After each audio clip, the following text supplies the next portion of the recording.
Good morning. Pleased to be joined with Vice Chair Ted Lieu as always. At midnight, the federal government officially shut down because Republicans failed to fix the healthcare crisis that they created. This is a sad, serious, and somber moment for the country. Americans are already facing a dual affordability and healthcare crisis thanks to Donald Trump's tariffs and Republicans' big ugly law. And now, because Republicans refuse to come to the table and negotiate with Democrats, Americans can suffer even more. We were elected to solve the problems of this country, not make them worse. And that's exactly what Donald Trump and his Republican henchmen are seeking to do. From the beginning of the Trump administration, Republicans have shown us that they have made their priorities clear. First, their signature legislative achievement. Republicans passed the largest cut of health care in American history, all to provide a tax benefit to corporations and billionaires. I wish that it was an exaggeration, but it's the truth. Democrats didn't greenlight this cruel, costly health care cuts, and now we continue to stand against them. Preserving and expanding access to quality, affordable care has always been House Democrats' top priority. It should come as no surprise to Republicans that we wouldn't support their agenda that dismantles health care, makes it more expensive, and puts it out of reach for hardworking families. That's why we've done everything in our power to give Republicans the opportunity to do the right thing, to join with us, to work, to collaborate, to have conversations, to have bipartisan funding bills that look out for the economic well-being of the country. We even laid out our own plan that keeps the government open while ensuring Americans could keep their health care, afford medications, and continue to see their doctors. Even as the government closes, Democrats will continue to keep fighting. I hope our Republican colleagues will finally wake up and join us. Vice Chair Ted Lieu. Thank you, Chairman Aguilar. Today is day one of the Republican shutdown. Republicans control the White House, the Senate, and the House. Democrats are here working on behalf of the American people. We're fighting to lower costs, cancel the cuts, and to save health care. And we're House Republicans. They are on vacation. We are asking Speaker Johnson to bring back House Republicans right now so we can work together to not have this government shutdown. It is now a very bad time to have a government shutdown because we are in a very bad economy. We know that unemployment has now hit near 4-year highs. We know inflation has continued to rise this year. And we just learned today from payroll processor ADP that private sector jobs, which were expected to increase by 50,000 last month, instead decreased by 32,000. Trump's economy is crushing Americans financially. House Republicans need to come back, work with Democrats, and stop this Republican shutdown. Thank you, Ted. Questions? Nick? I was wondering if I could get your reaction to Russ Vought announcing this morning that the administration was putting funding on hold for infrastructure projects in New York, the Hudson River Tunnel and the 2nd Avenue subway. I think this is probably what they meant when Donald Trump said we're going to extract maximum pain. The goal from Donald Trump and his administration has been all along to make this painful. This isn't about policy priorities for them.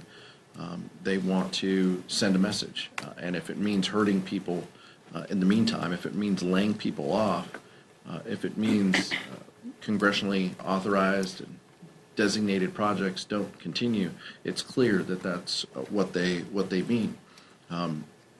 This is probably under the headline they said will make Democrats will pay a huge price for this, right? Those are their words.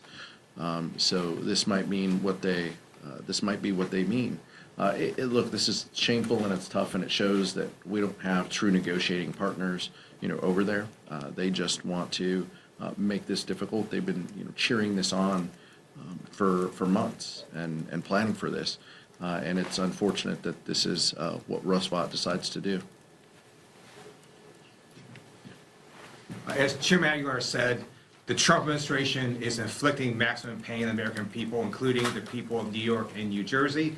The people of New Jersey have a choice this November. They can support someone that is beholden to Donald Trump or not. Thank you, Mr. Chair. This is for both you and the Vice Chair. You as a defense appropriator and Mr. Liu as a veteran, what's your response to Pete Hegseth's speech yesterday? I know that there was a lot going on with the shutdown, but obviously that has big implications. You know, even the president mentioned using American cities as military training grounds. Obviously, when the government opens, you'll have a big role in funding the Pentagon. Again, Mr. Liu, you're a veteran. I wanted to get your thoughts on Mr. Hegseth's speech yesterday.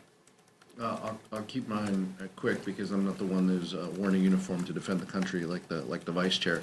But incredibly, shameful, chaotic, unhinged, inappropriate, and if Republicans can't speak out against what they heard him say, then what are we doing here?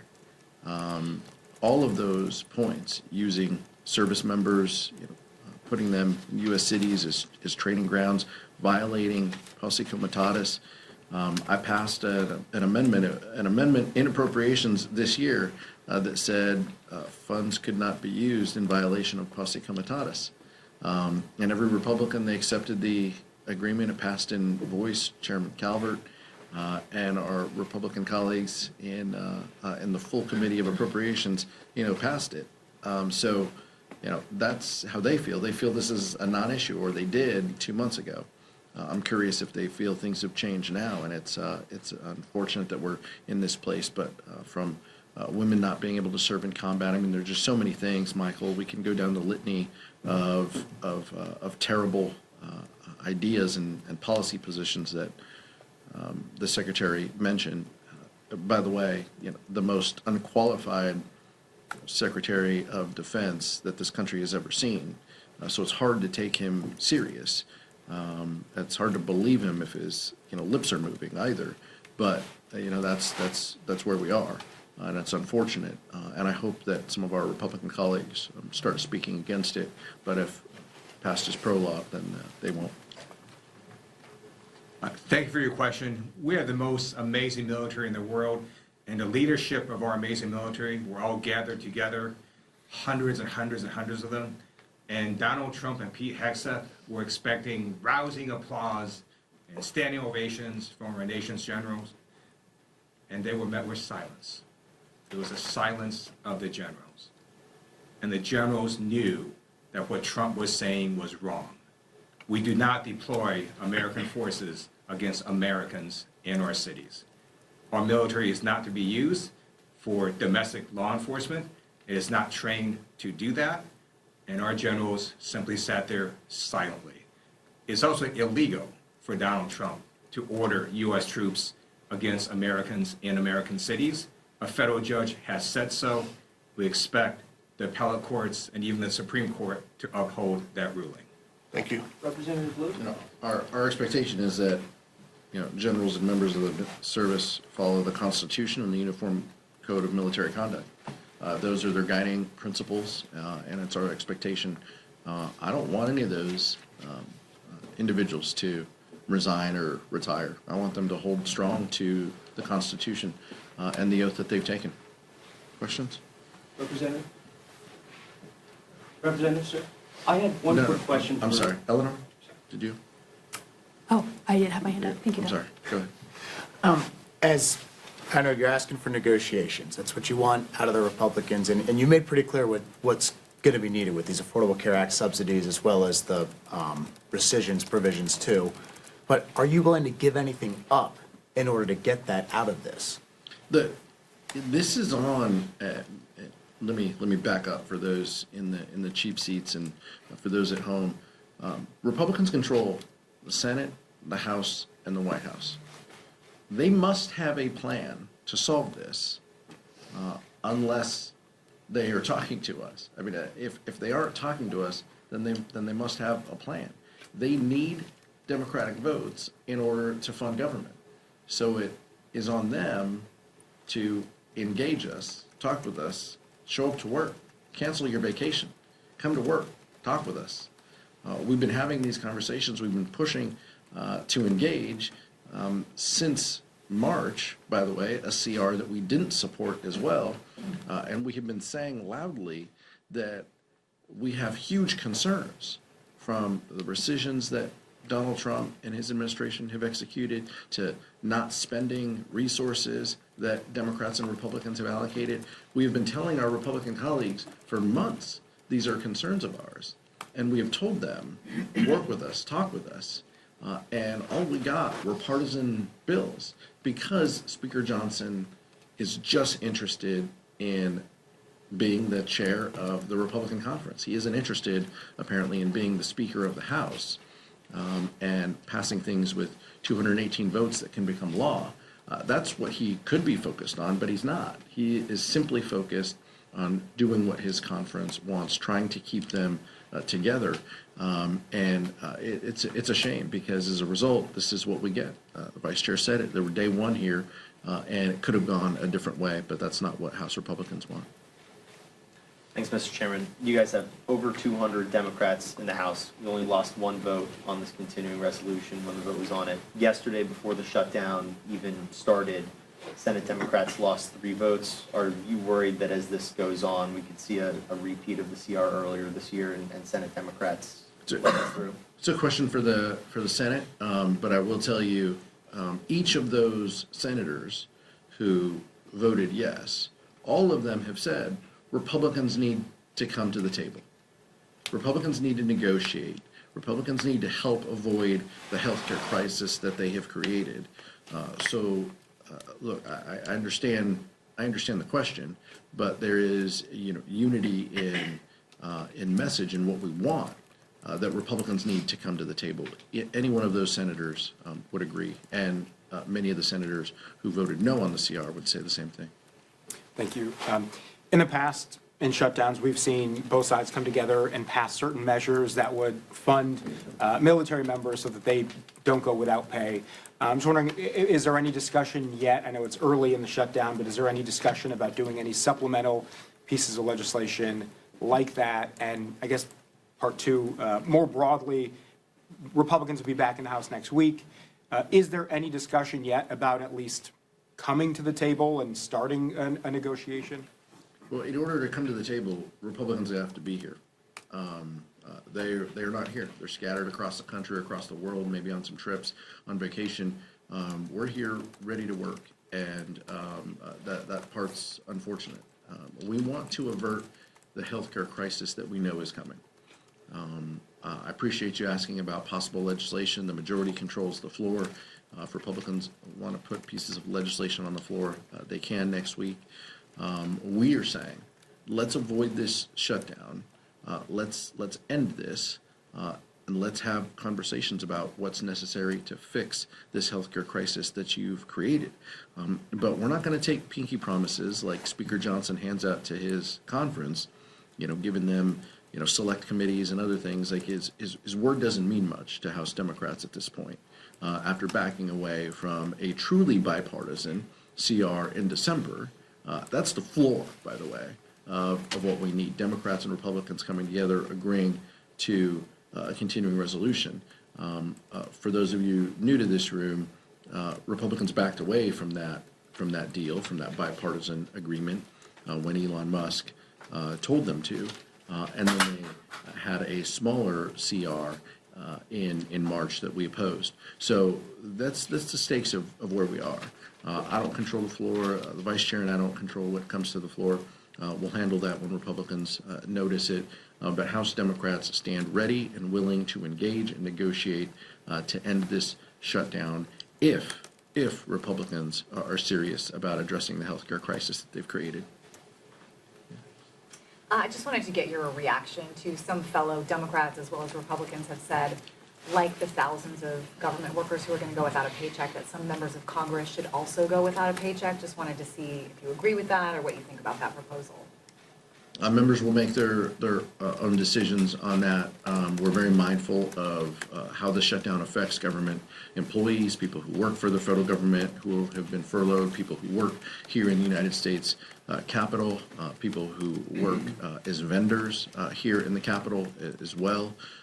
We know that this is a disruption to them and their families. There's no pride, there's no glee in that.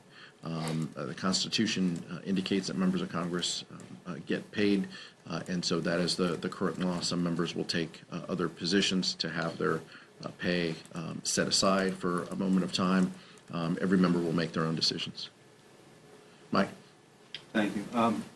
Republican leaders are saying that they're not going to negotiate until the government is open. You're saying you're not going to open the government until they negotiate. So you guys have a real problem up here in the Capitol. With that in mind, do you see anyone in the White House, the president or anyone else, as a better negotiating partner at this point in terms of opening up the government? Even though you just said, what did you just say? We don't have true negotiating partners over there. But is there anyone in the White House who you could talk to? Yeah, I don't think there's.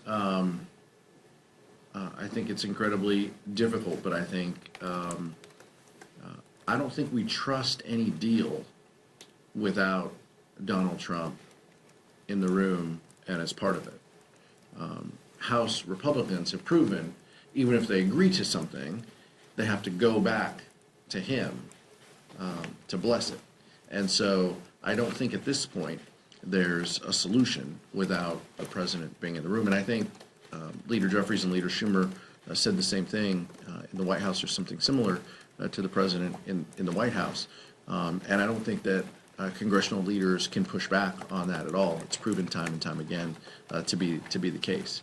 I hope we were in a different situation where we, could engage in that. House Republicans have burnt through their goodwill by walking away from bipartisan deals in the past. Today was the first day that NPR and PBS were stopped receiving federal funds. What are your concerns with this lack of funding? Our concerns are, the bedrock of our democracy is a free press, and that means everybody should get an opportunity to hear the news, no matter your zip code, no matter if you're in a rural community or an urban community. And many communities get their news through one or two, channels or radio stations. And in a lot of rural America, much of that is through NPR and their affiliates. So I'm less concerned with the kind of, Beltway news sphere, no disrespect to all of you, but how Americans across this country receive their news. And in many cases, there's been media consolidation and just geographic barriers to people getting their news. We need to make sure that people have, fair and honest reporting so they can make a decision on what's best for them and their families and their communities. And I think the decisions that Donald Trump and House Republicans have made to eliminate that funding is wrong. I think a couple of Republicans have spoken out against it. Some have tried to strike a deal and have floated, options. But to date, we don't have that. And so many of these stations, I'm afraid, are going to lose funding and jeopardize the services that they provide to rural America. And that's unfortunate. Thank you. Last one. What are your reactions to the tariffs on pharmaceutical drugs that take effect today? The tariffs in general that Donald Trump is put forth are terrible for our economy.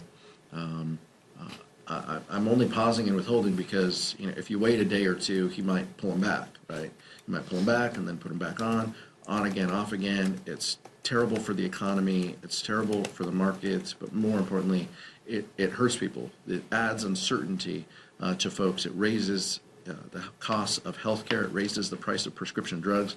House Democrats have made it a priority to lower the cost of prescription drugs. That's exactly what we did when we were in control, ensuring that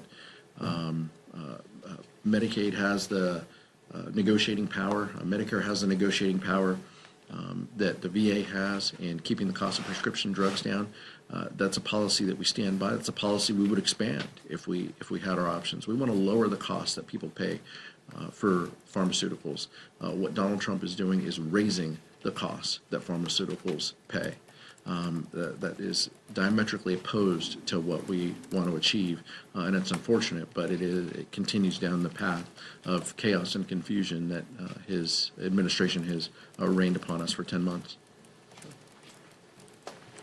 The tariffs are making this bad economy even worse. So estimates have come out saying that the average American family is going to pay $2,500 more because of Trump's tariffs. And in terms of pharmaceuticals and healthcare, the reason that we are here today, Democrats, is we are fighting in DC to cancel the cuts, lower the costs, and save healthcare. So the Republicans have massively cut healthcare and Medicaid. You're going to have $500 billion cut come to Medicare if that's not fixed. You have Republicans discontinuing the tax credits for the Affordable Care Act. And in America, if you don't have healthcare coverage and you get really sick, you still get treated at the hospital because we don't let people die. And then those costs get passed along to everybody who does have employer-based healthcare coverage. So those premiums also increase. So we're fighting the lower costs, not only in pharmaceutical drugs, but everywhere in healthcare. And we ask Republicans to stop your vacations and come to DC and work with us. Thank you.